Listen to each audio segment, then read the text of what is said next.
जय श्री कृष्णा। श्रीमद् भगवद गीता यथारूप अध्याय 9 परम गुह ज्ञान श्लोक 1 से लेकर श्लोक 13 तक।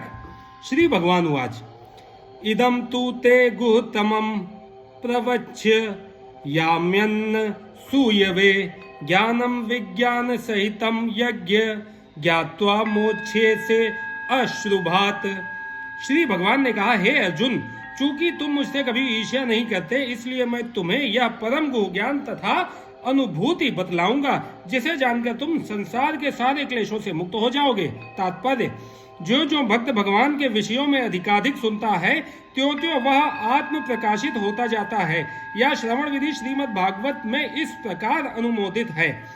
भगवान के संदेश शक्तियों से पूरित होते हैं, जिनकी अनुभूति तभी होती है जब भक्त जन भगवान संबंधी कथाओं की परस्पर चर्चा करते हैं। इसे मनोधर्मियों या विद्यालयीन विद्वानों के सानिध्य से नहीं प्राप्त किया जा सकता, क्योंकि यह अनुभूत ज्ञान विज्ञान है। भक्तगण परमेश्वर की सेवा में निरंतर लगे रहते हैं। भगवान उस जीव विशेष की मानसिकता तथा निष्ठा से अवगत रहते हैं जो कृष्ण भावना भावित होता है, और उसे ही वे भक्त के सानिध्य में कृष्ण विद्या को समझने की बुद्धि प्रदान करते हैं। कृष्ण की चर्चा अत्यंत शक्तिशाली है, और यदि सौभाग्यवश किसी को ऐसी संगति प्राप्त हो जाए और वह इस ज्ञान को आत्मसात करे, तो वह आत्म साक्षात्कार की दिशा में अवश्य प्रगति करेगा। कृष्ण अर्जुन को अपनी अलौकिक सेवा में उच्च से उच्चतर स्तर तक उत्साहित करने के उद्देश्य से इसे 9वें अध्याय में उसे परम गुह बातें बताते हैं, जिन्हें इसके पूर्व उन्होंने अन्य किसी से प्रकट नहीं किया था। भगवत गीता का प्रथम अध्याय शेष ग्रंथ की भूमिका जैसा है। द्वितीय तथा तृतीय अध्याय में जिस आध्यात्मिक ज्ञान का वर्णन हुआ है वह गुह कहा गया है। 7वें और 8वें अध्याय में जिन विषयों की विवेचना हुई है वे भक्ति से संबंधित हैं और कृष्ण भावनामृत पर प्रकाश डालने के कारण गुहतर कहे गए हैं। किंतु 9वें अध्याय में तो अनन्य शुद्ध भक्ति का ही वर्णन हुआ है। फलस्वरूप यह परम गुह कहा गया है। जिसे कृष्ण का यह परम गुह ज्ञान प्राप्त है वह दिव्य पुरुष है, अतः इस संसार में रहते हुए भी उससे भौतिक क्लेश नहीं सताते। भक्ति रसामृत सिंधु में कहा गया है कि जिसमें भगवान की प्रेमा भक्ति करने की उत्कृष्ट इच्छा होती है, वह भले ही इस जगत में बद्ध अवस्था में रहता हो, किंतु उसे मुक्त मानना चाहिए। इसी प्रकार भगवत गीता के 10वें अध्याय में हम देखेंगे कि जो भी इस प्रकार लगा रहता है वह मुक्त पुरुष है। इस प्रथम श्लोक का विशिष्ट महत्व है।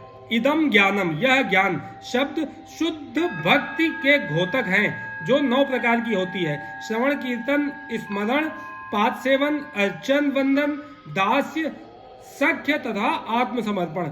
भक्ति के इन 9 तत्वों का अभ्यास करने से मनुष्य आध्यात्मिक चेतना अथवा कृष्ण भावनामृत तक उठ पाता है। इस प्रकार जब मनुष्य का हृदय भौतिक कलमश से शुद्ध हो जाता है तो वह कृष्ण विद्या को समझ सकता है। केवल यह जान लेना कि जीव भौतिक नहीं है पर्याप्त नहीं होता, अतः यह तो आत्मानुभूति का शुभारंभ हो सकता है, किंतु उस मनुष्य को शरीर के कार्यों तथा उस भक्त के आध्यात्मिक कार्यों के अंतर को समझना होगा, जो यह जानता है कि वह शरीर नहीं है। 7वें अध्याय में भगवान की ऐश्वर्यमयी शक्ति, उनकी विभिन्न शक्तियों परा तथा अपरा तथा इस भौतिक जगत का वर्णन किया जा चुका है। अब 9वें अध्याय में भगवान की महिमा का वर्णन किया जाएगा। इस श्लोक का अनसूयवे शब्द भी अत्यंत महत्वपूर्ण है। सामान्यतः बड़े से बड़े विद्वान भाष्यकार भी भगवान कृष्ण से ईर्ष्या करते हैं। यहाँ तक कि बहुश्रुत विद्वान भी भगवत गीता के विषय में अशुद्ध व्याख्या करते हैं। चूंकि वे कृष्ण के प्रति ईर्ष्या रखते हैं, अतः उनकी टीकाएं व्यर्थ होती हैं। केवल कृष्ण भक्तों द्वारा की गई टीकाएं ही प्रामाणिक हैं। कोई भी ऐसा व्यक्ति जो कृष्ण के प्रति ईर्ष्यालु है, ना तो भगवत गीता की व्याख्या कर सकता है, ना पूर्ण ज्ञान प्रदान कर सकता है। जो व्यक्ति कृष्ण को जाने बिना उनके चरित्र की आलोचना करता है वह मूर्ख है। अतः ऐसी टीकाओं से सावधान रहना चाहिए। जो व्यक्ति यह समझते हैं कि कृष्ण भगवान है और शुद्ध तथा दिव्य पुरुष है, उनके लिए ये अध्याय लाभप्रद होंगे। राज विद्या राजगुहम पवित्रमिद मुत्तमम प्रत्यक्षावगमं धर्म्यं सुसुखं कर्तुमव्ययम्। यह ज्ञान सब विद्याओं का राजा है, जो समस्त रहस्यों में सर्वाधिक गोपनीय है। यह परम शुद्ध है और चूंकि यह आत्मा की प्रत्यक्ष अनुभूति कराने वाला है, अतः यह धर्म का सिद्धांत है। यह अविनाशी है और अत्यंत सुखपूर्वक संपन्न किया जाता है। तात्पर्य: भगवत गीता का यह अध्याय विद्याओं का राजा राज विद्या कहलाता है, क्योंकि यह पूर्ववर्ती व्याख्यायित समस्त सिद्धांतों एवं दर्शनों का सार है। भारत के प्रमुख दार्शनिक गौतम, कणाद, कपिल, याज्ञवल्क्य, शांडिल्य तथा वैश्वानर हैं। सबसे अंत में व्यासदेव आते हैं, जो वेदांत सूत्र के लेखक हैं। अतः दर्शन या दिव्य ज्ञान के क्षेत्र में किसी प्रकार का अभाव नहीं है। अब भगवान कहते हैं कि यह 9वां अध्याय ऐसे समस्त ज्ञान का राजा है। यह वेदाध्ययन से प्राप्त ज्ञान एवं विभिन्न दर्शनों का सार है। यह गौतम है, क्योंकि गुह तथा गुह या दिव्य ज्ञान में आत्मा तथा शरीर के अंतर को जाना जाता है। समस्त गुह ज्ञान के इस राजा राजविद्या की पराकाष्ठा है भक्ति योग।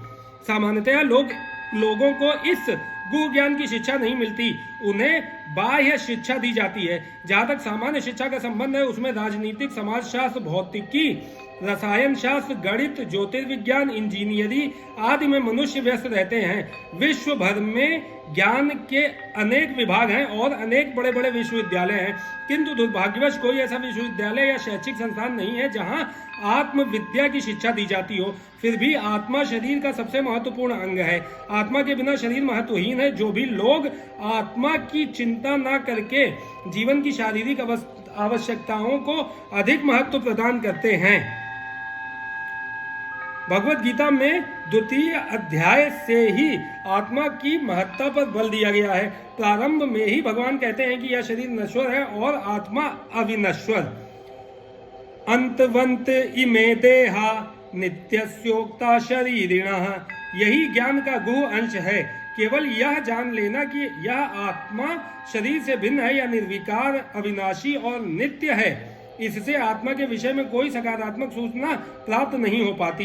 कभी कभी लोगों को यह भ्रम रहता है कि आत्मा शरीर से भिन्न है, और जब शरीर नहीं रहता या मनुष्य को शरीर से मुक्ति मिल जाती है तो आत्मा शून्य में रहता है और निराकार बन जाता है, किंतु यह वास्तविकता नहीं है।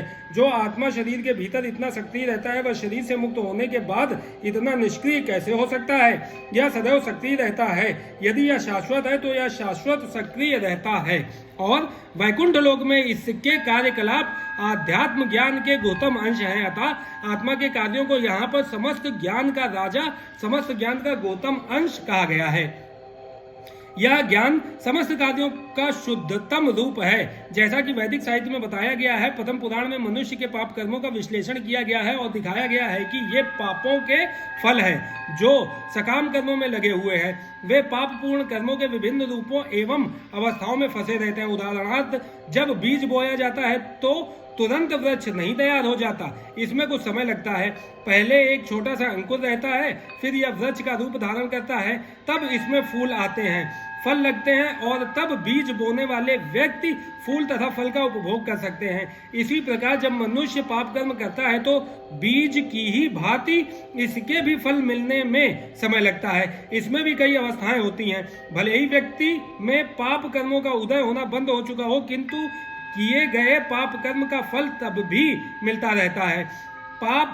कुछ पाप तब भी बीज रूप में बचे रहते हैं, कुछ फलीभूत हो चुके होते हैं, जिन्हें हम दुख तथा वेदना के रूप में अनुभव करते हैं। जैसा कि 7वें अध्याय के 28वें श्लोक में बताया गया है, जो व्यक्ति समस्त पाप कर्मों के फलों का अंत करके भौतिक जगत के द्वंद्वों से मुक्त हो जाता है, वह भगवान कृष्ण की भक्ति में लग जाता है।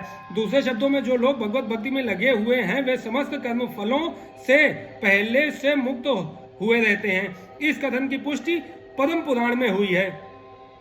अप्रारब्ध फलम पापम कूटम बीजम फलोन्मुखम क्रमेणैव प्रलीयेत विष्णु भक्ति रतात्मन नाम। जो लोग भगवत भक्ति में रत हैं, उनके सारे पाप कर्म चाहे फलीभूत हो चुके हों, सामान्य हो या बीज रूप में हो, क्रमशः नष्ट हो जाते हैं। अतः भक्ति की शुद्धि कारिणी शक्ति अत्यंत प्रबल है और पवित्रम उत्तमम अर्थात विशुद्धतम कहलाती है। उत्तम का तात्पर्य दिव्य है। तमस का अर्थ यह भौतिक जगत या अंधकार है, और उत्तम का अर्थ भौतिक कार्यों से परे हुआ। भक्तिमय कार्यों को कभी भी भौतिक नहीं मानना चाहिए। यद्यपि कभी कभी ऐसा प्रतीत होता है कि भक्त भी सामान्य जनों की भांति रत रहते हैं। जो व्यक्ति भक्ति से अवगत होता है वही जान सकता है कि भक्तिमय कार्य भौतिक नहीं होते, वे आध्यात्मिक होते हैं और प्रकृति के गुणों से सर्वथा अदूषित होते हैं। कहा जाता है कि भक्ति की संपन्नता इतनी पूर्ण होती है कि उसके फलों का प्रत्यक्ष अनुभव किया जा सकता है। हमने अनुभव किया है कि जो व्यक्ति बिना किसी अपराध के श्री कृष्ण के पवित्र नाम हरे कृष्णा कृष्णा कृष्णा हरे हरे, हरे रामा रामा रामा हरे हरे का कीर्तन करता है, उसे जप करते समय कुछ दिव्य आनंद का अनुभव होता है और वह तुरंत ही समस्त भौतिक कलम से शुद्ध हो जाता है। ऐसा सचमुच दिखाई पड़ता है। यही नहीं, यदि कोई श्रवण करने में ही नहीं अपितु भक्ति कार्यों के संदेश को प्रचारित करने में लगा रहता है या कृष्ण भावनामृत के प्रचार कार्यों में सहायता करता है, तो उसे क्रमशः आध्यात्मिक उन्नति का अनुभव होता रहता है। आध्यात्मिक जीवन की यह प्रगति किसी पूर्व शिक्षा या योग्यता पर निर्भर नहीं करती। यह विधि स्वयं इतनी शुद्ध है कि इसमें लगे रहने से मनुष्य शुद्ध बन जाता है। वेदांत सूत्र में भी इसका वर्णन प्रकाशश्च कर्मण्य व्यासात के रूप में हुआ है, जिसका अर्थ है कि भक्ति इतनी समर्थ है कि भक्ति कार्यों में रत होने मात्र से बिना किसी संदेह के ज्ञान रूपी प्रकाश प्राप्त हो जाता है। इसका उदाहरण नारद जी के पूर्व जन्म में देखा जा सकता है, जो पहले दासी के पुत्र थे।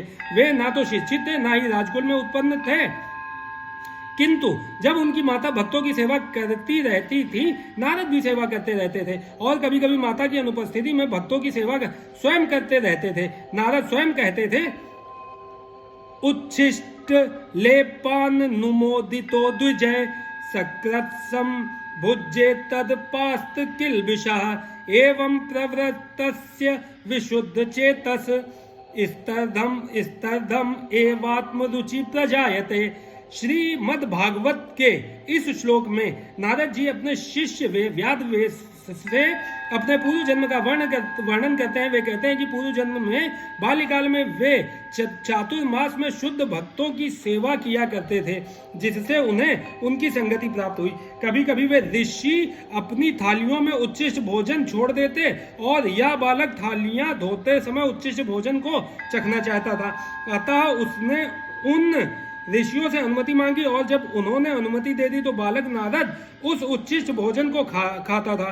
फलस्वरूप वह अपने समस्त पाप कर्मों से मुक्त हो गया। जो जो वह उच्छिष्ट खाता रहा, त्यों त्यों वह ऋषियों के समान शुद्ध हृदय बनता गया। चूंकि वे महाभागवत भगवान की भक्ति का आस्वाद श्रवण तथा कीर्तन द्वारा करते थे, अतः नारद ने भी क्रमशः वैसी रुचि विकसित कर ली। नारद आगे कहते हैं, तत्रान्वहं कृष्ण कथा प्रगायताम अनुग्रहेणाश्रवणं मनोहरा श्राष्टा श्रद्धया मे अनुपदम विष्णवतः प्रिय श्रवस्यंग ममा भवद रुचि। ऋषियों की संगति करने से नारद में भी भगवान की महिमा के श्रवण तथा कीर्तन की रुचि उत्पन्न हुई और उन्होंने भक्ति की तीव्र इच्छा विकसित की। अतः जैसा कि वेदांत सूत्र में कहा गया है, प्रकाशश्च कर्मण्यभ्यासात्, जो भगवत भक्ति के कार्यों में केवल लगा रहता है उसे स्वतः सारी अनुभूति हो जाती है और वह सब समझने लगता है। इसी का नाम प्रत्यक्ष या अप्रत्यक्ष अनुभूति है। धर्म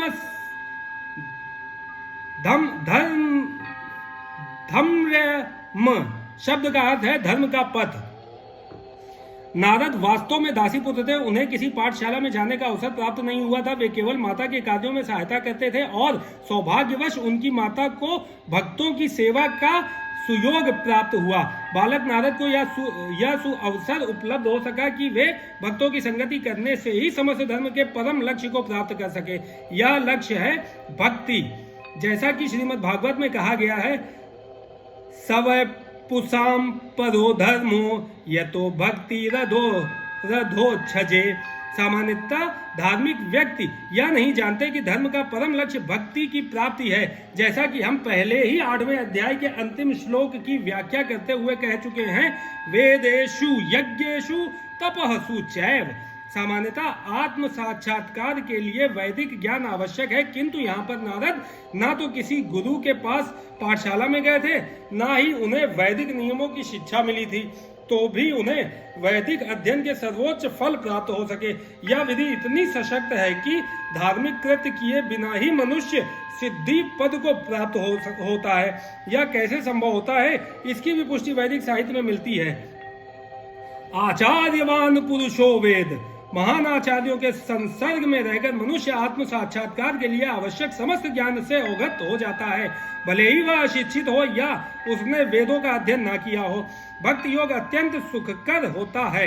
ऐसा क्यों? क्योंकि भक्ति में श्रवणम कीर्तनम विष्णु रहता है, जिससे मनुष्य भगवान की महिमा के कीर्तन को सुन सकता है या प्रामाणिक आचार्यों द्वारा दिए गए दिव्य ज्ञान के दार्शनिक भाषण सुन सकता है। मनुष्य केवल बैठे रहकर सीख सकता है, ईश्वर को अर्पित अच्छे स्वादिष्ट भोजन का उच्छिष्ट खा सकता है। प्रत्येक दशा में भक्ति सुखमय है। मनुष्य गरीबी की हालत में भी भक्ति कर सकता है। भगवान कहते हैं, पत्रम पुष्पम फलम तोयम। वे भक्त से हर प्रकार की भेंट लेने को तैयार रहते हैं, चाहे पत्र हो, पुष्प हो, फल हो या थोड़ा सा जल। जो कुछ भी हो, संसार के किसी भी कोने में उपलब्ध हो या किसी व्यक्ति द्वारा उसकी सामाजिक स्थिति पर विचार किए बिना अर्पित किए जाने पर भगवान को वह स्वीकार है, यदि उसे प्रेम पूर्वक चढ़ाया जाए। इतिहास में ऐसे अनेक उदाहरण प्राप्त हैं। भगवान के चरण कमलों पर चढ़े तुलसी दल का आस्वादन करके सनत कुमार जैसे मुनि महान भक्त बन गए। अतः भक्ति योग अति उत्तम है और इसे प्रसन्न मुद्रा में संपन्न किया जा सकता है। भगवान को तो वह प्रेम प्रिय है जिससे उन्हें वस्तुएं अर्पित की जाती हैं। यहाँ पर कहा गया है कि भक्ति शाश्वत है, यह वैसी नहीं है जैसा कि मायावादी चिंतक साधिकार कहते हैं। यद्यपि वे कभी कभी भक्ति करते हैं, किंतु उनकी यह भावना रहती है कि जब तक मुक्ति न मिल जाए तब तक उन्हें भक्ति करते रहना चाहिए, किंतु अंत में जब वे मुक्त हो जाएंगे तो ईश्वर से उनका तादात्म्य हो जाएगा। इस प्रकार की अस्थायी सीमित स्वार्थमय भक्ति शुद्ध भक्ति नहीं मानी जा सकती। वास्तविक भक्ति तो मुक्ति के बाद भी बनी रहती है। जब भक्त भगवत धाम को जाता है तो वहां भी वह भगवान की सेवा में रत हो जाता है। वह भगवान से तदाकार नहीं होना चाहता, जैसा कि भगवत गीता में देखा जाएगा।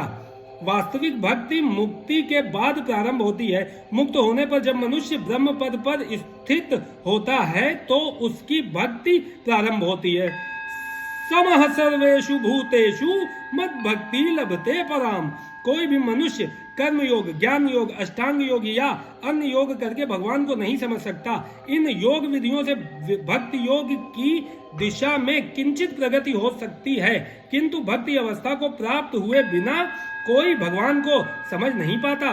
श्रीमद् भागवत में इसकी भी पुष्टि हुई है कि जब मनुष्य भक्ति योग संपन्न करके विशेष रूप से किसी महात्मा से श्रीमद् भागवत या भगवत गीता सुनकर शुद्ध हो जाता है तो वह कृष्ण विद्या या तत्व ज्ञान को समझ सकता है। एवं प्रसन्न मनसो भगवत भक्ति योगतः। जब मनुष्य का हृदय समस्त व्यर्थ की बातों से रहित हो जाता है तो वह समझ सकता है कि ईश्वर क्या है। इस प्रकार भक्ति योग या कृष्ण भावनामृत समस्त विद्याओं का राजा और समस्त गुह ज्ञान का राजा है। यह धर्म का शुद्धतम रूप है और इसे बिना कठिनाई के सुख पूर्वक संपन्न किया जा सकता है। अतः मनुष्य को चाहिए कि इसे ग्रहण करे। अश्रद्धाना पुरुषा धर्मस्यास्य परंतप अप्राप्य माम निर्वर्तन्ते मृत्यु संसार वर्तमनि। हे परंतप, जो लोग भक्ति में श्रद्धा नहीं रखते वे मुझे प्राप्त नहीं कर पाते, अतः वे इस भौतिक जगत में जन्म मृत्यु के मार्ग पर वापस आते रहते हैं। तात्पर्य, श्रद्धा विहीन के लिए भक्ति योग पाना कठिन है। यही इस श्लोक का तात्पर्य है। श्रद्धा तो भक्तों की संगति से उत्पन्न की जाती है। महापुरुषों से वैदिक प्रमाणों को सुनकर भी अभागे लोग ईश्वर में श्रद्धा नहीं रखते। वे झिझकते रहते हैं और भगवत भक्ति में दृढ़ नहीं रहते। इस प्रकार कृष्ण भावनामृत की प्रकृति में श्रद्धा मुख्य है। चैतन्य चरितामृत में कहा गया है कि श्रद्धा तो यह पूर्ण विश्वास है कि परमेश्वर श्री कृष्ण ही परमेश्वर श्री कृष्ण की ही सेवा द्वारा सारी सिद्धि प्राप्त की जा सकती है। यही वास्तविक श्रद्धा है। श्रीमद् भागवत में कहा गया है, यथा तरोर्मूल निषेचनेन तप्यन्ति तत्स्कंध भुजोपशाखा प्राणोपहाराच यथेन्द्रियाणाम तथैव सर्वारण मच्युत्तेज्या। वृक्ष की जड़ को सींचने से उसकी डालें, टहनियां तथा पत्तियां तुष्ट होती हैं और आमाशय को भोजन प्रदान करने से शरीर की सारी इंद्रियां तृप्त होती हैं। इसी प्रकार भगवान की दिव्य सेवा करने से सारे देवता तथा अन्य समस्त जीव स्वतः प्रसन्न होते हैं। अतः गीता पढ़ने के बाद मनुष्य को चाहिए कि वह गीता के इस निष्कर्ष को प्राप्य हो। मनुष्य को अन्य सारे कार्य छोड़कर भगवान कृष्ण की सेवा करनी चाहिए। यदि वह इस जीवन दर्शन से विश्वस्त हो जाता है तो यही श्रद्धा है। इस श्रद्धा का विकास कृष्ण भावनामृत की विधि है। कृष्ण भावना भावित व्यक्तियों की 3 कोटियां हैं। तीसरी कोटि में वे लोग आते हैं जो श्रद्धा विहीन हैं। यदि ऐसे लोग ऊपर ऊपर भक्ति में लगे भी रहें तो भी उन्हें सिद्ध अवस्था प्राप्त नहीं हो पाती। संभावना यही है कि वे लोग कुछ काल के बाद नीचे गिर जाएं। वे भले ही भक्ति में लगे रहें किंतु पूर्ण विश्वास तथा श्रद्धा के अभाव में कृष्ण भावनामृत में उनका लगा रह पाना कठिन है। अपने प्रचार कार्यों के दौरान हमें इसका प्रत्यक्ष अनुभव है कि कुछ लोग आते हैं और किन्हीं गुप्त उद्देश्यों से कृष्ण भावनामृत को ग्रहण करते हैं, किंतु जैसे ही उनकी आर्थिक दशा कुछ सुधर जाती है कि वे इस विधि को त्याग कर पुनः पुराने ढर्रे पर लग जाते हैं। कृष्ण भावनामृत में केवल श्रद्धा के द्वारा ही प्रगति की जा सकती है। जहाँ तक श्रद्धा की बात है, जो व्यक्ति भक्ति साहित्य में निपुण है और जिसने दृढ़ श्रद्धा की अवस्था प्राप्त कर ली है, वह कृष्ण भावनामृत का प्रथम कोटि का व्यक्ति कहलाता है। दूसरी कोटि में वे व्यक्ति आते हैं जिन्हें भक्ति शास्त्रों का ज्ञान नहीं है, किंतु स्वतः ही उनकी दृढ़ श्रद्धा है कि कृष्ण भक्ति सर्वश्रेष्ठ मार्ग है, अतः वे इसे ग्रहण करते हैं। इस प्रकार वे तृतीय कोटि के उन लोगों से श्रेष्ठतर हैं जिन्हें ना तो शास्त्रों का पूर्ण ज्ञान है और न श्रद्धा ही है, अपितु संगति तथा सरलता के द्वारा वे उसका पालन करते हैं। तृतीय कोटि के व्यक्ति कृष्ण भावनामृत से गुमराह हो सकते हैं, किंतु द्वितीय कोटि के व्यक्ति गुमराह नहीं होते। प्रथम कोटि के लोगों के गुमराह होने का प्रश्न ही नहीं उठता। प्रथम कोटि के व्यक्ति निश्चित रूप से प्रगति करके अंत में अभीष्ट फल प्राप्त करते हैं। तृतीय कोटि के व्यक्ति को यह श्रद्धा तो रहती है कि कृष्ण की भक्ति उत्तम होती है, किंतु भागवत तथा गीता जैसे शास्त्रों से उसे कृष्ण का पर्याप्त ज्ञान प्राप्त नहीं हो पाता। कभी कभी इस तृतीय कोटि के व्यक्तियों की प्रवृत्ति कर्म योग तथा ज्ञान योग की ओर रहती है और कभी कभी वे विचलित होते रहते हैं, किंतु जो ही उनसे ज्ञान तथा कर्म योग का संदूषण निकल जाता है, वे कृष्ण भावनामृत की द्वितीय कोटि या प्रथम कोटि में प्रविष्ट होते हैं। कृष्ण के प्रति श्रद्धा भी 3 अवस्थाओं में विभाजित है और श्रीमद् भागवत में इसका वर्णन है। भागवत के 11वें स्कंद में प्रथम, द्वितीय तथा तृतीय कोटि की आस्तिकता का भी वर्णन हुआ है। जो लोग कृष्ण के विषय में तथा भक्ति की श्रेष्ठता को सुनकर भी श्रद्धा नहीं रखते और यह सोचते हैं कि यह मात्र प्रशंसा है, उन्हें यह मार्ग अत्यधिक कठिन जान पड़ता है। भले ही वे ऊपर से भक्ति में रत क्यों ना हो, उन्हें सिद्धि प्राप्त होने की बहुत कम आशा है। इस प्रकार भक्ति करने के लिए श्रद्धा परमावश्यक है। मया तत्मिदं सर्वं जगदव्यक्त मूर्तिना तत्स्थानि सर्वभूतानि न चाहम तेष्वस्थिता। यह संपूर्ण जगत मेरे अव्यक्त रूप द्वारा व्याप्त है। समस्त जीव मुझ में है, किंतु मैं उनमें नहीं हूँ। तात्पर्य, भगवान की अनुभूति स्थूल इंद्रियों से नहीं हो पाती। कहा गया है कि अतः श्री कृष्ण नामादि न भवेद ग्राहमिन्द्रिय सेवोन्मुखे ही जिह्वादौ स्वयमेव स्फुरत्यदा। भगवान श्री कृष्ण के नाम, यश, लीलाओं आदि को भौतिक इंद्रियों से नहीं समझा जा सकता। जो समुचित निर्देशन से भक्ति में लगा रहता है, उसे ही भगवान का साक्षात्कार हो पाता है। ब्रह्म संहिता में कहा गया है, प्रेमा जनक्षु रित भक्ति विलोचनेन संता सदैव हृदयेषु विलोकयन्ति।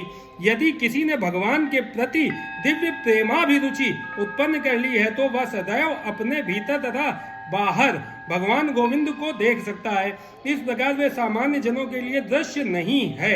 यहाँ पर कहा गया है कि यद्यपि भगवान सर्वव्यापी है और सर्वत्र उपस्थित रहते हैं, किंतु वे भौतिक इंद्रियों द्वारा अनुभव गम्य नहीं है। इसका संकेत अव्यक्त मूर्तिना शब्द द्वारा हुआ है। भले ही हम उन्हें न देख सकें, किंतु वास्तविकता तो यह है कि उन्हीं पर सब कुछ आश्रित है। जैसा कि 7वें अध्याय में बताया जा चुका है कि संपूर्ण दृश्य जगत उनकी दो विभिन्न शक्तियों परा तथा आध्यात्मिक शक्ति तथा अपरा या भौतिक शक्ति का संयोग मात्र है। जिस प्रकार सूर्य प्रकाश संपूर्ण ब्रह्मांड में फैला रहता है, उसी प्रकार भगवान की संपूर्ण शक्ति सृष्टि में फैली है और सारी वस्तुएं उस शक्ति पर टिकी हैं। फिर भी किसी को इस निष्कर्ष पर नहीं पहुंचना चाहिए कि सर्वस्व पहले रहने के कारण भगवान ने अपनी व्यक्तिगत सत्ता खो दी है। ऐसे तर्क का निराकरण करने के लिए ही भगवान कहते हैं, मैं सर्वत्र हूं और प्रत्येक वस्तु मुझ में है तो भी मैं पृथक हूं। उदाहरणार्थ, राजा किसी सरकार का अध्यक्ष होता है और सरकार उसकी शक्ति का प्राकट्य होती है। विभिन्न सरकारी विभाग राजा की शक्ति के अतिरिक्त और कुछ नहीं होते और प्रत्येक विभाग राजा की क्षमता पर निर्भर रहता है। तो भी राजा से यह आशा नहीं की जाती कि वह प्रत्येक विभाग में स्वयं उपस्थित हो।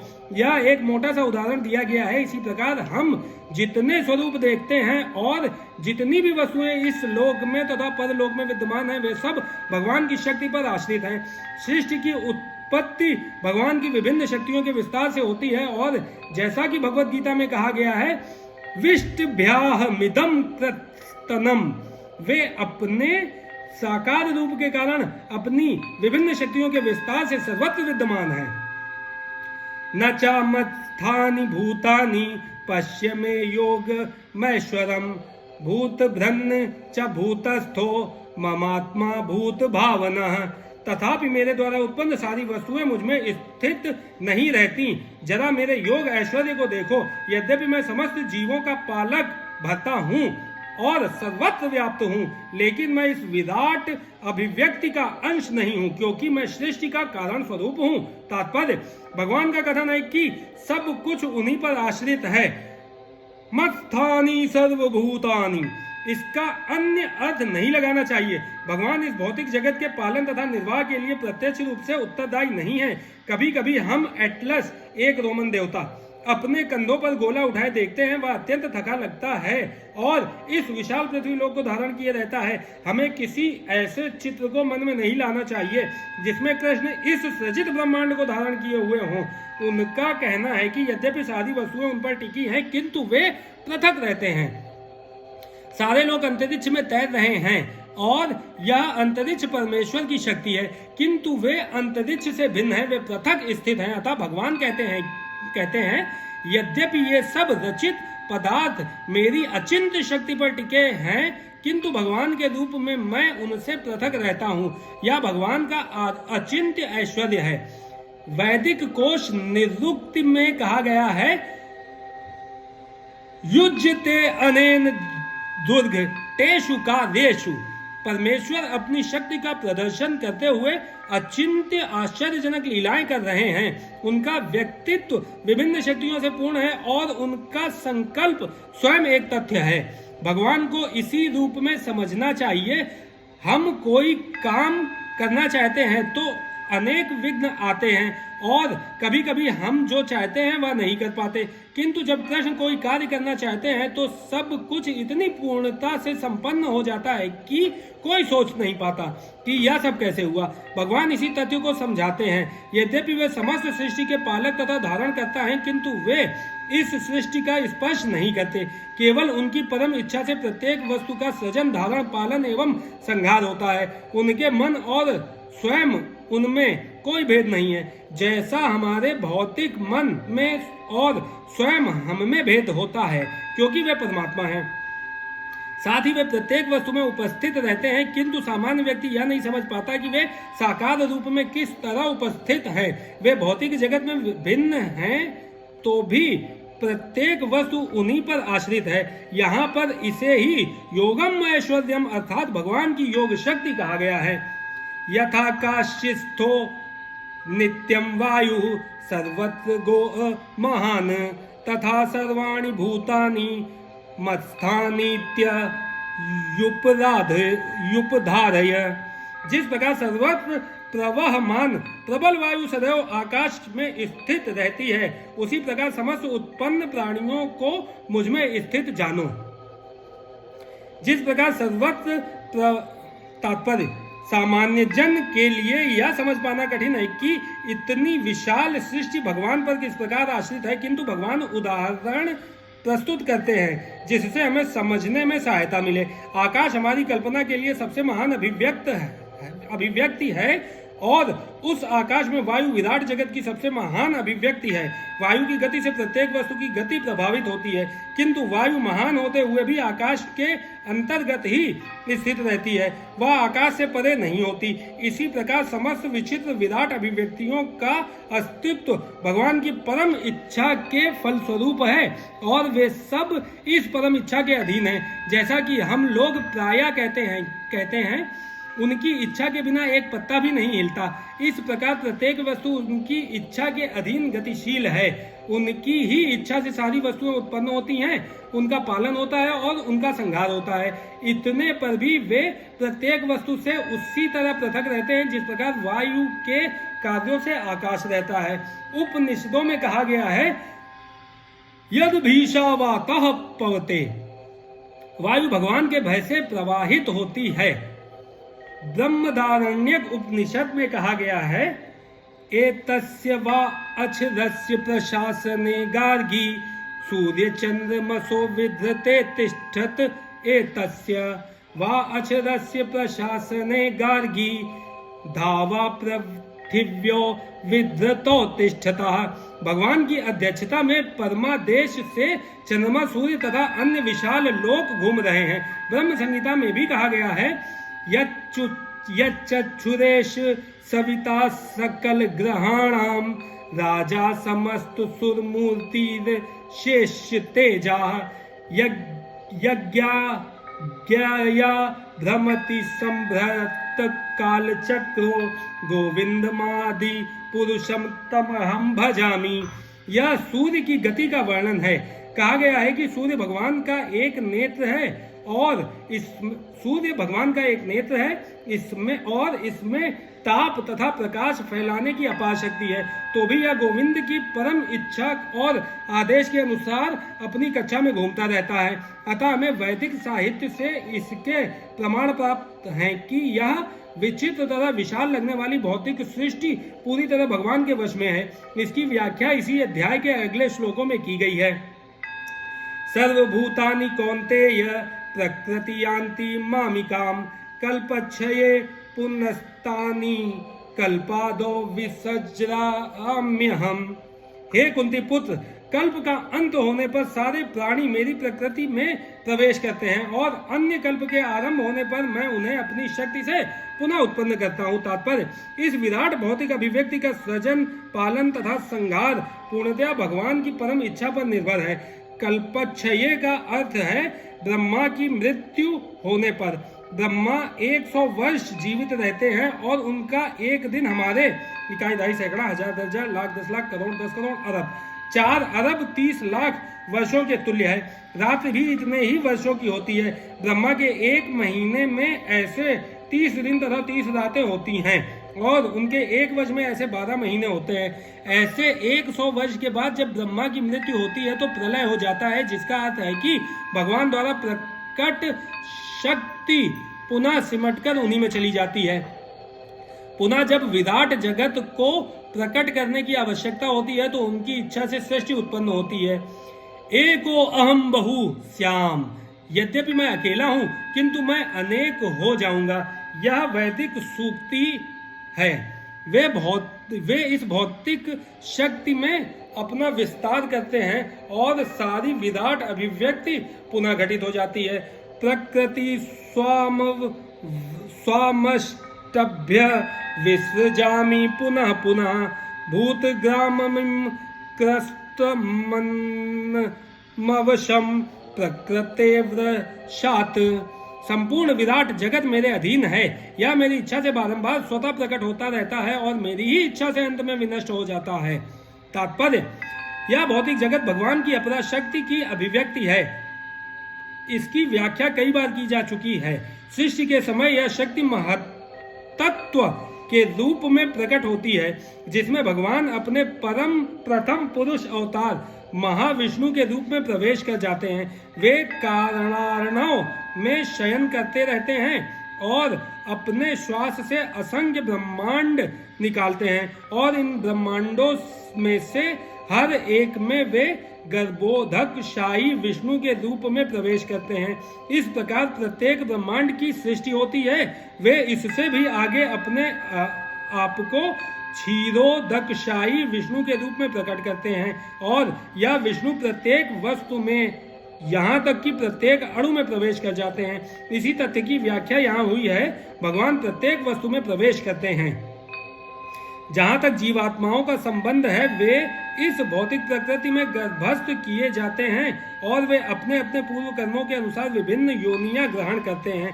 इस प्रकार इस भौतिक जगत के कार्यकलाप प्रारंभ होते हैं। विभिन्न जीव योनियों के कार्यकलाप सृष्टि के समय से ही प्रारंभ हो जाते हैं। ऐसा नहीं है कि ये योनियां क्रमशः विकसित होती हैं। सारी की सारी योनियां ब्रह्मांड की सृष्टि के साथ ही उत्पन्न होती हैं।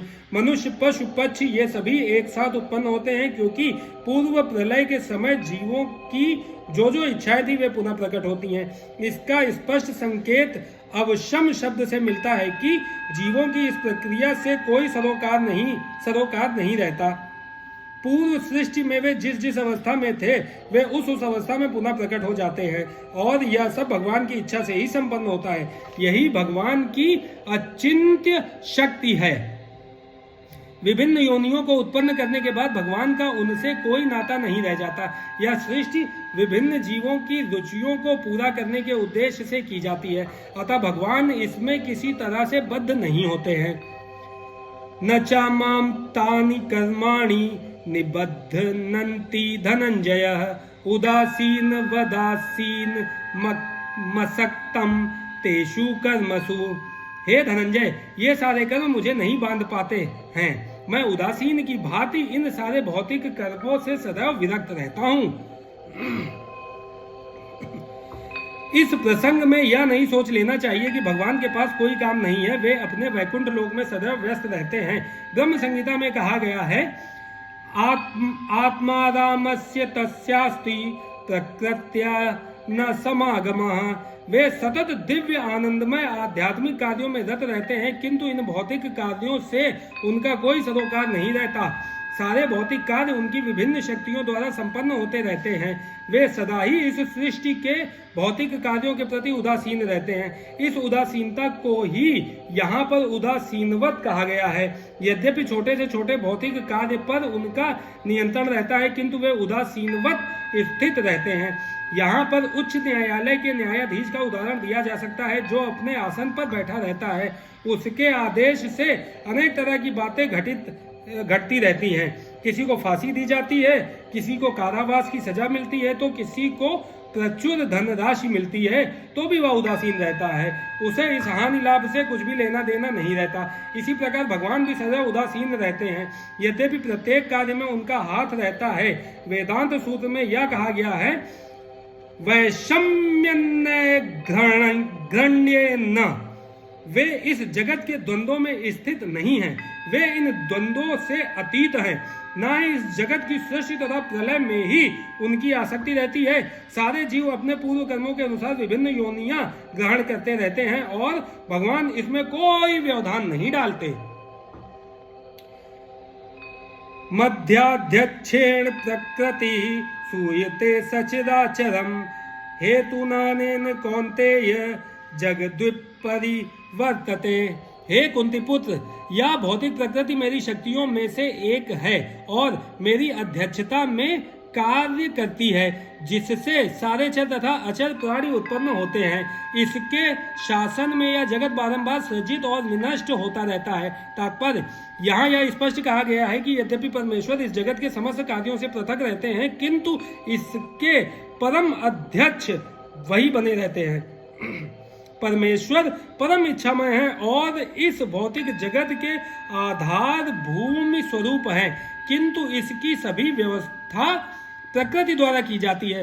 भगवत गीता में भी कृष्ण यह कहते हैं, मैं विभिन्न योनियों और रूपों वाले जीवों का पिता हूँ। जिस तरह पिता बालक उत्पन्न करने के लिए माता के गर्भ में वीर्य स्थापित करता है, उसी प्रकार परमेश्वर अपनी चितवन मात्र से प्रकृति के गर्भ में जीवों को प्रविष्ट करते हैं और वे अपनी अंतिम इच्छाओं तथा कर्मों के अनुसार विभिन्न रूपों तथा योनियों में प्रकट होते हैं। अतः भगवान इस जगत से प्रत्यक्ष रूप में आसक्त नहीं होते, वे प्रकृति पर दृष्टिपात करते हैं। इस तरह प्रकृति क्रियाशील हो उठती है और तुरंत ही सारी वस्तुएं उत्पन्न हो जाती हैं। चूंकि वे प्रकृति पर दृष्टिपात करते हैं, इसलिए परमेश्वर की ओर से तो निसंदेह क्रिया होती है, किंतु भौतिक जगत के प्राकट्य से उन्हें कुछ लेना देना नहीं रहता।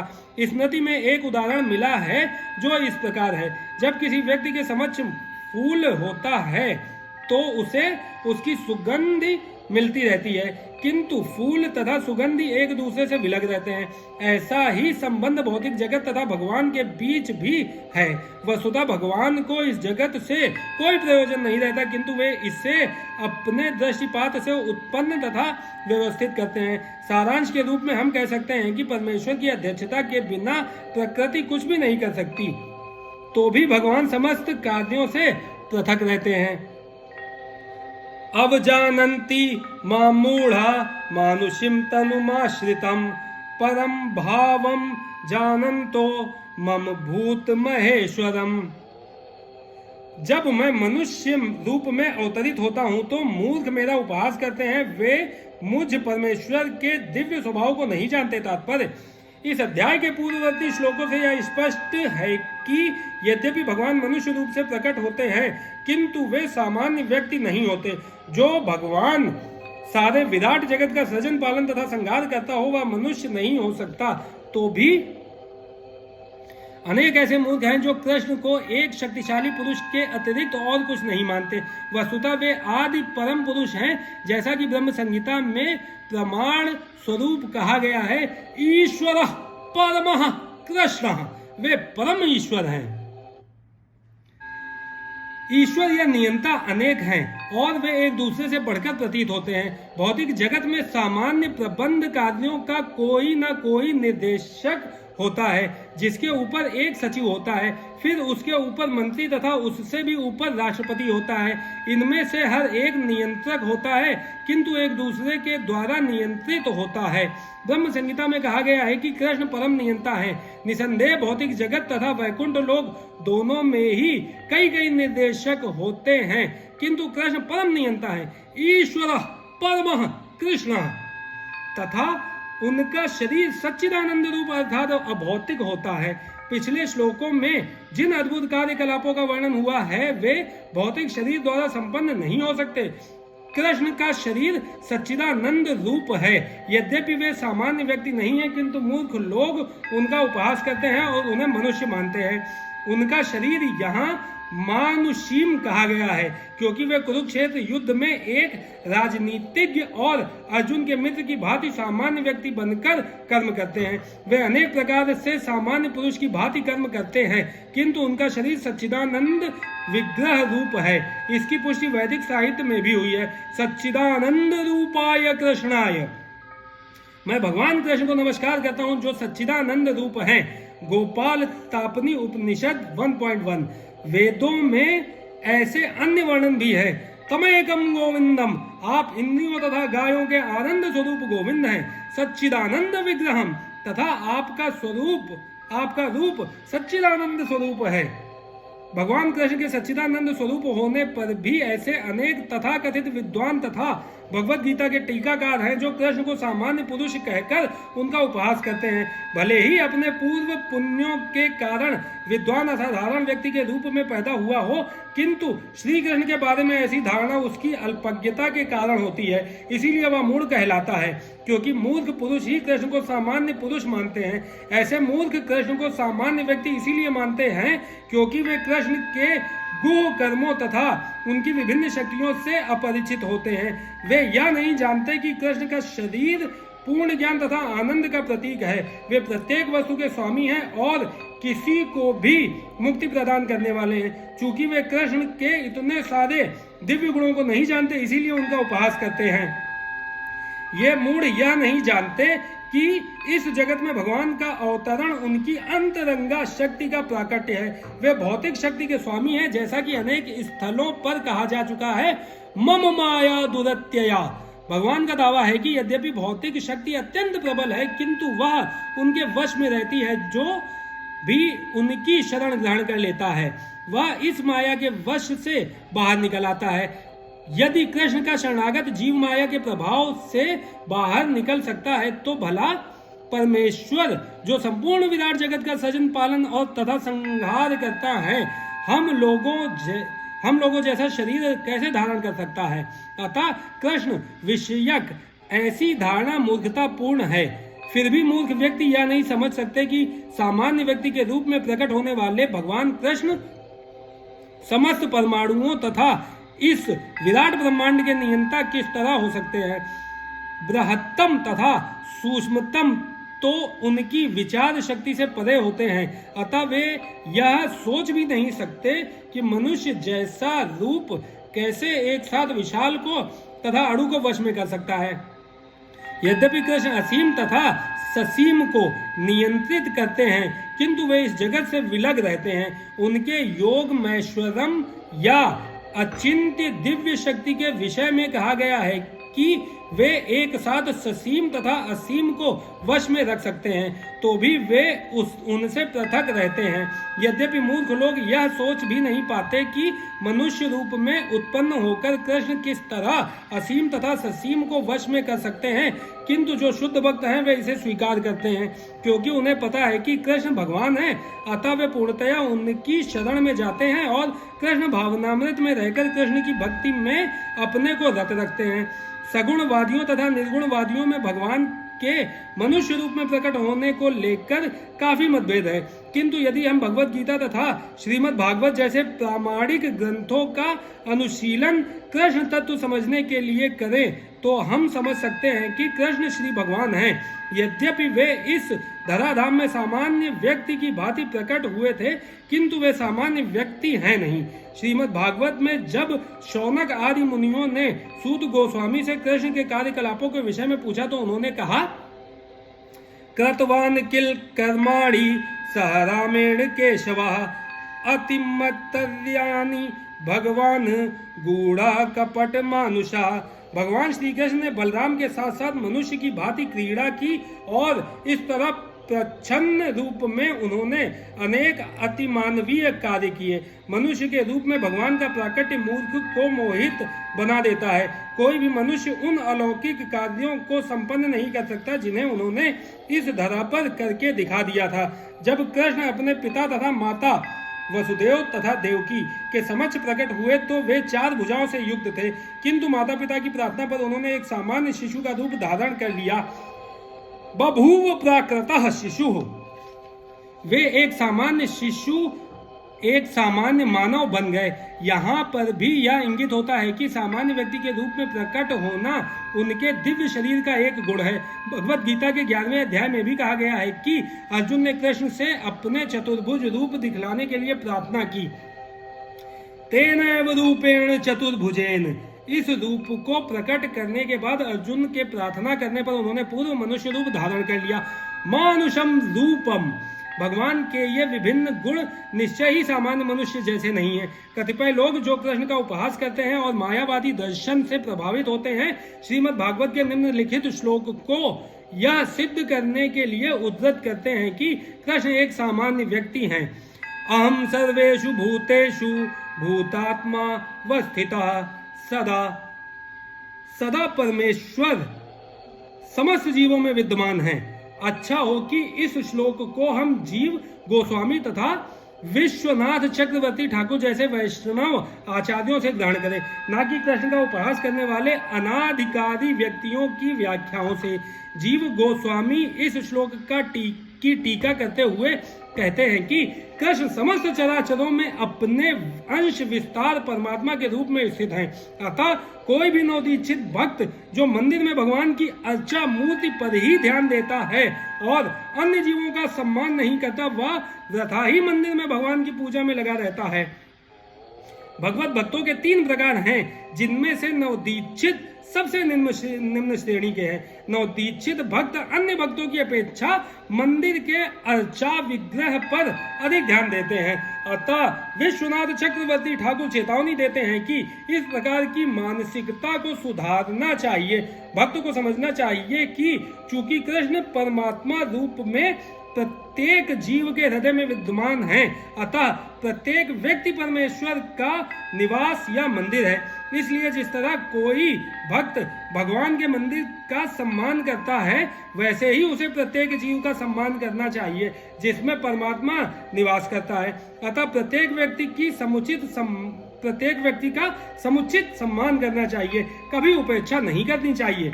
ऐसे अनेक निर्विशेषवादी हैं जो मंदिर पूजा का उपहास करते हैं। वे कहते हैं कि चूंकि भगवान सर्वत्र हैं, तो फिर अपने को हम मंदिर पूजा तक ही सीमित क्यों रखें? यदि ईश्वर सर्वत्र हैं, तो क्या वे मंदिर या अर्चा विग्रह में नहीं होंगे? यद्यपि सगुणवादी तथा निर्विशेषवादी निरंतर लड़ते रहेंगे, किंतु कृष्ण भावनामृत में पूर्ण भक्त यह जानता है कि यद्यपि कृष्ण भगवान है, किंतु इसके साथ वे सर्वव्यापी भी हैं, जिसकी पुष्टि ब्रह्म संहिता में हुई है। यद्यपि उनका निजी धाम गोलोक वृंदावन है और वे वहीं निरंतर वास करते हैं, किंतु वे अपनी शक्ति की विभिन्न अभिव्यक्तियों द्वारा तथा अपने स्वांश द्वारा भौतिक तथा आध्यात्मिक जगत में सर्वत्र विद्यमान रहते हैं। मोघाशा मोघ कर्मणो मोघ ज्ञाना विचेतसा राक्षसी मां सुरीम चैव प्रकृति मोहिनी श्रिता। जो लोग इस प्रकार मोहग्रस्त होते हैं, वे आसुरी तथा नास्तिक विचारों के प्रति आकृष्ट रहते हैं। इस मोहग्रस्त अवस्था में उनकी मुक्ति आशा, उनके सकाम कर्म तथा ज्ञान का अनुशीलन सभी निष्फल हो जाते हैं। तात्पर्य, ऐसे अनेक भक्त हैं जो अपने को कृष्ण भावनामृत तथा भक्ति में रत दिखलाते हैं, किंतु अंतःकरण से वे भगवान कृष्ण को परब्रह्म नहीं मानते।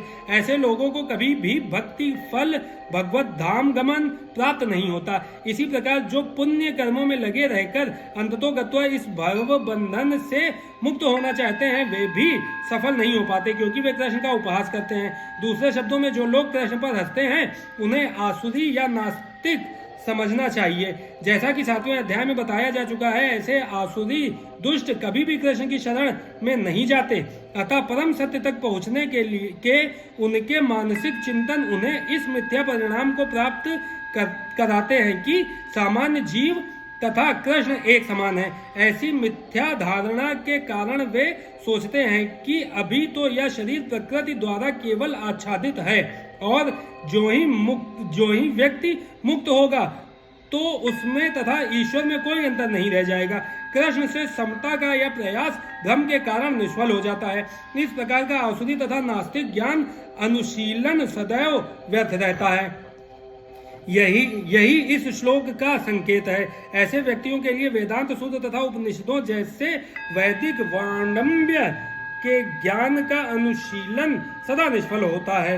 अतः भगवान कृष्ण को सामान्य व्यक्ति मानना घोर अपराध है। जो ऐसा करते हैं वे निश्चित रूप से मोहग्रस्त रहते हैं, क्योंकि वे कृष्ण के शाश्वत रूप को नहीं समझ पाते। ब्रह्म विष्णु स्मृति का कथन है, यो वेत्ति भौतिकम देहम कृष्णस्य परमात्मनः सा सर्वस्वमाद बहिष्कार्यः श्रेतस्मात् विधानतः मुखम तस्यावलोक्यापि सचेलम स्नान माचरेत। जो कृष्ण के शरीर को भौतिक मानता है, उसे श्रुति तथा स्मृति के समस्त अनुष्ठानों से वंचित कर देना चाहिए। यदि कोई भूल से उसका मुंह देख ले तो उसे तुरंत गंगा स्नान करना चाहिए, जिससे छूत दूर हो सके। लोग कृष्ण की हंसी उड़ाते हैं क्योंकि वे भगवान से ईर्ष्या करते हैं। उनके भाग्य में जन्म जन्मांतर नास्तिक तथा असुर योनियों में रहे आना लिखा है। उनका वास्तविक ज्ञान सदैव के लिए भ्रम में रहेगा और धीरे धीरे वे सृष्टि के गहनतम अंधकार में गिरते जाएंगे। महात्मानस्तु मां पार्थ दैवीं प्रकृतिमाश्रिताः भजन्त्यखिलानंद प्रत्यनन्य मनसो ज्ञात्वा भूतादिमव्ययम्। हे पार्थ, मोह मुक्त महात्मा जन दैवी प्रकृति के संरक्षण में रहते हैं। वे पूर्णतया भक्ति में निमग्न रहते हैं, क्योंकि वे मुझे आदि तथा अविनाशी भगवान के रूप में जानते हैं। तात्पर्य, इस श्लोक में महात्मा का वर्णन है। महात्मा का सबसे पहला लक्षण यह है कि वह दैवी प्रकृति में स्थित रहता है, वह भौतिक प्रकृति के अधीन नहीं होता। और यह होता कैसे है, इसकी व्याख्या 7वें अध्याय में की गई है। जो भगवान श्री कृष्ण की शरण ग्रहण करता है, वह तुरंत ही भौतिक प्रकृति के वश से मुक्त हो जाता है। यही वह पात्रता है। जो ही कोई भगवान को शरणागत हो जाता है, वह भौतिक प्रकृति के वश से मुक्त हो जाता है। यही मूलभूत सूत्र है। तटस्था शक्ति होने के कारण जीव ज्यों ही भौतिक प्रकृति के वश से मुक्त होता है, त्यों ही वह आध्यात्मिक प्रकृति के निर्देशन में चला जाता है। आध्यात्मिक प्रकृति का निर्देशन ही दैवी प्रकृति कहलाती है। इस प्रकार से जब कोई भगवान के शरणागत होता है, तो उसे महात्मा पद की प्राप्ति होती है। महात्मा अपने ध्यान को कृष्ण के अतिरिक्त अन्य किसी और नहीं ले जाता, क्योंकि वह भली भांति जानता है कि कृष्ण ही आदि परम पुरुष समस्त कारणों के कारण है। इसमें तनिक भी संदेह नहीं है। ऐसा महात्मा अन्य महात्माओं या शुद्ध भक्तों की संगति से प्रगति करता है। शुद्ध भक्त तो कृष्ण के अन्य स्वरूपों यथा चतुर्भुज महाविष्णु रूप से भी आकृष्ट नहीं होते। वे ना तो कृष्ण के अन्य किसी रूप से आकृष्ट होते हैं, ना ही वे देवताओं या मनुष्यों के किसी रूप की परवाह करते हैं। वे कृष्ण भावनामृत में केवल कृष्ण का ध्यान करते हैं। वे कृष्ण भावनामृत में निरंतर भगवान की अविचल सेवा में लगे रहते हैं। जय श्री कृष्ण।